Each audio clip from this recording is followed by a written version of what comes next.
মঙ্গলবার রাত্রিবেলাতেও আমাদের নিমন্ত্রণ ছিল, তো সেই জন্যই সন্ধেবেলায় ঠাকুরকে সন্ধে দেখিয়ে একটা কাজ নিয়ে বসেছি। আমার হাজব্যান্ডের দুটো শার্ট বের করেছি আর ওইগুলোকে আজকে আয়রন করব। এটা ছিল আয়রন করার আমার ফার্স্ট টাইম এক্সপিরিয়েন্স। এর আগে আমি কখনো আয়রন করিনি, আর এই আয়রনটাও একদম নতুন, আমি এই ফার্স্ট টাইম ইউজ করছি।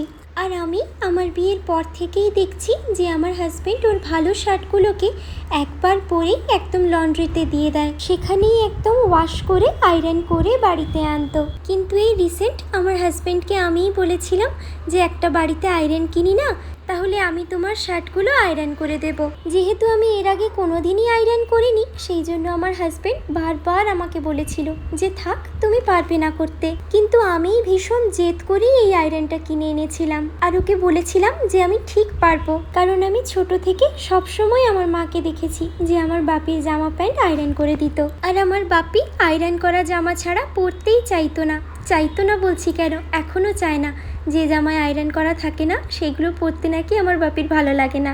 মাকে যেভাবে দেখতাম বাপির জামাগুলো আয়রন করছে, সেইভাবেই দেখে দেখে আমিও আজকে একটু আয়রন করার চেষ্টা করেছি। হ্যাঁ, খুব ভালো পারিনি, কিন্তু তবুও আজকে একবার চেষ্টা করেছি। ওর শার্ট দুটো আয়রন করার পরে কিছু সময় একটু রেস্ট নিয়ে নিজেও রেডি হয়ে নিচ্ছি, কারণ ও বাড়িতে এলেই আমরা বেরিয়ে পড়বো। ছেলেদের আর রেডি হতে কত সময়ই বা যায়, কিন্তু আমি যদি আগে থেকে রেডি না হয়ে থাকি তাহলে তো যেতে আরো অনেকটা লেট হয়ে যাবে। তাই ভাবলাম আমি নিজে রেডি থাকি। আমি একদম রেডি, শুধু আসলে বেরোবো। আমি তো একদম রেডি হয়ে গেছি, শুধু ওর আসার অপেক্ষা, আসলেই বেরিয়ে পড়বো। আর কালকে যে অন্নপ্রাশনটায় গিয়েছিলাম, তো ওখানে তো ঠাকুর এসেছিলো বলে রাধা মাধব এনেছিল বলে সেই জন্য নিরাম খাওয়ানো হয়েছে। আর যেহেতু অন্নপ্রাশন, সেই জন্য আজকে আবার তার পরের দিন সন্ধেবেলা সবাইকে ডেকেছে, যেমন অন্নপ্রাশনের খাওয়ানো হয়, তো সেটাই খাওয়াবে আর কি। এই হচ্ছে আমার আজকের লুক। এই শাড়িটা, এটা মা আমাকে পুজোতে দিয়েছিল এক বছর, বিয়ের পরে দুর্গাপুজোর সময় গিফট করেছিল। আর নীল রঙের শাড়ি আমার ভীষণ পছন্দের, অনেক দিন পরিনি, তাই আজকে যখন যাব ভাবলাম আজকেই তাহলে পরে নিই। এই শাড়ির শাইনটাই আমার এত সুন্দর লাগে, খুব ভালো লাগে। ওর তো একটা বন্ধুর ছেলের অন্নপ্রাশন, সেই জন্য উনি কি করেছিলেন যে সব বন্ধুদের একসাথে নিমন্ত্রণ করেছিলেন উইথ ফ্যামিলি। তাই ওরা সব বন্ধুরা মিলে এটা ডিসাইড করেছে যে সবাই তাহলে একসাথেই কোনো একটা ভালো জিনিস দেবে। তো ওরা সবাই মিলে দুটো গিফট দিচ্ছে, একটা তো আমার কাছে নেই, একটা আরেকজন বন্ধু নিয়ে যাবে।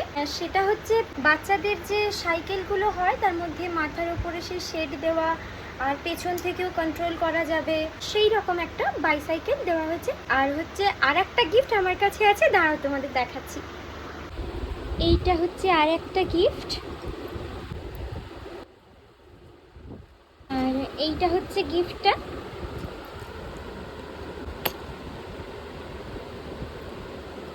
এই যে এইটা হচ্ছে মেয়েদেরই ব্রেসলেট, যেহেতু ছোট আছে তো কোনো অসুবিধে নেই, তো ওকে এইটা দেওয়া হয়েছে। খুব কিউট দেখতে, খুব সুন্দর। যে বেবিটা হয়েছে সেও তো খুব সুন্দর দেখতে হয়েছে, তো ওকেও ভীষণ মানাবে এটা ওর হাতে। তো এই হচ্ছে দুটো গিফট। আচ্ছা, আর একটা যেটা ওই বেবিদের যে জামা প্যান্টের সেট যেটা হয়, সেটা জামা প্যান্ট একটা দেওয়া হবে। এই হলো বাচ্চাটার গিফট আজকের জন্য। আর আমার হাজব্যান্ড বাড়িতে এসেছিল ওই 9টার দিকে, তারপর ও শুধু ড্রেসটা চেঞ্জ করে নিতেই আমরা বেরিয়ে পড়েছিলাম যাবো বলে। কিন্তু তার মধ্যেই ওর বন্ধুদের কতবার ফোন করা হয়ে গেল, শুধু কখন আসবি জিজ্ঞেস করছিল। চলে এসেছি আমরা অন্নপ্রাশন বাড়িতে, আর এসেই দেখছি ওর সমস্ত বন্ধুরা সামনেই দাঁড়িয়ে রয়েছে। আমরা যাওয়ার পরে সবাই মিলে একসাথে ঢুকলাম, আর তারপরেই আমরা সবাই মিলে গিয়েছিলাম বাচ্চাটাকে গিফট দিতে। কিন্তু গিয়ে দেখি বাচ্চাটা ওখানে ছিল না, আর তাই আমরা বাচ্চাটার মা বাবার হাতেই গিফট দিয়েছিলাম। আর তারপর আমরা সবাই মিলে একটা গ্রুপ ফটোও তুলেছিলাম। আসলে নিচে এত গরম ছিল তো, তাই বাচ্চাটা থাকতে চাইছিল না, ভীষণ কান্নাকাটি করছিল, সেই জন্যই ওকে ঘরে ভেতরে নিয়ে গেছে। আর এদিকেই আমরা গিফট দিয়ে এসে স্টার্টার্স খাওয়া আরম্ভ করে দিয়েছিলাম। আর ওখানে একটা সাইডে ছিল ডিজের ব্যবস্থা।